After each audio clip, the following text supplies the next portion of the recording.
Cockroach abdomen confusion లేకుండా ఎగ్జామ్లో ఎటువంటి క్వశ్చన్ ఇచ్చినా కానీ అటెంప్ట్ చేయాలి అనుకుంటే ముందుగా మీరు కొన్ని వర్డ్స్కి మీనింగ్ తెలుసుకోవాలి.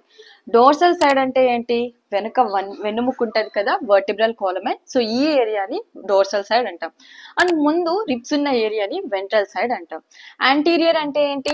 ముందు వైపు. పోస్టీరియర్ అంటే వెనుక వైపు. నార్మల్గా ఎప్పుడైనా మనం కాక్రోచ్ని బయట చూసినప్పుడు అది దాని పైన ఉన్న ఏరియా దానికి బ్యాక్ సైడ్ అనమాట. అండ్ ఎప్పుడైనా తిరగబడినప్పుడు చూడండి, అది ఫ్రంట్ సైడ్. ఎప్పుడైనా మీరు క్లియర్గా కాక్రోచ్ని అబ్జర్వ్ చేస్తే అబ్డామిన్ ఫ్రంట్ సైడ్లో లైన్స్ గా ఉంటాయి అనమాట. ఈ లైన్స్ని సిగ్మెంట్స్ అంటాం. ఈ సిగ్మెంట్స్ డోర్సల్ సైడ్ ఉండే వాటిల్ని టెర్గైట్స్ అంటారు. వెంట్రల్ సైడ్ ఉన్న వాటిల్ని స్టెర్నైట్స్ అంటారు. Dorsal side tergites, ventral side sternites. So D, T and VS. Confusion లేకుండా ఉండాలంటే ఈ షార్ట్ కట్ యూస్ చేయండి, డిటి విఎస్. డోర్సల్ సైడ్ ఉన్న వాటిని టెర్గైట్స్, వెంట్రల్ సైడ్ ఉన్న వాటిని స్టెర్నైట్స్ అంటాం. ఓకేనా?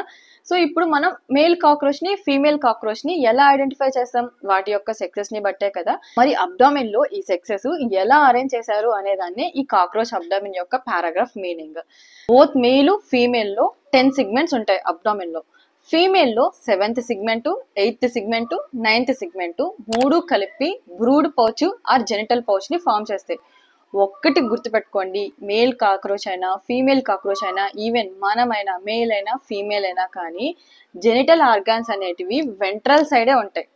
Digestion wastages through anus. Digestion wastages ఎక్కడి నుంచి పాస్ అవుతాయి బయటికి? యానస్ నుంచే కదా పాస్ అవుతాయి.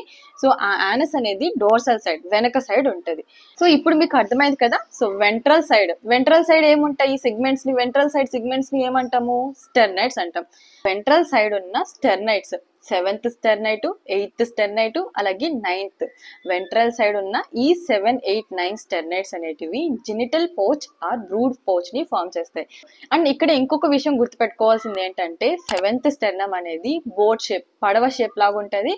8th, 9th కలిపి brood pouch or genital pouch ని ఫామ్ చేస్తుంది. సో ఈ బ్రూడ్ పౌచ్ లో ఏమేమి ఉంటాయి? ఫీమేల్ గోనోఫోర్, కొల్లెటరల్ గ్లాండ్స్, అలాగే స్పెర్మథికల్ పోర్. మీకు ఒక విషయం డౌట్ రావచ్చు, స్పెర్మథిక పోర్ అంటే మేల్ కదా, స్పర్మ్స్ అనేటివి మేల్ లో ఉంటాయి కదా, మరి ఫీమేల్ లో ఎందుకు ఉంది అనేసి. ఫీమేల్ లో స్పర్మ్స్ ఉండవు. స్పెర్మథికల్ పోర్స్ అంటే మీనింగ్ దాంట్లో స్పర్మ్స్ ఫామ్ అవుతాయి అని కాదు. సో మేలు ఫీమేల్ కోపులేషన్ జరిగినప్పుడు మేల్లో ఉన్న స్పర్మ్స్ ఫీమేల్ లోకి ఈ స్పెర్మథికల్ పోర్స్ ద్వారా వెళ్తాయి అనమాట. తీక is nothing but tube. Pores collateral glands లో ఓవరీస్ ఉంటాయి అండ్ ఫీమేల్ గోనోఫోర్. కన్ఫ్యూజన్ లేదు కదా. సో ఇది ఫీమేల్ అనమాట.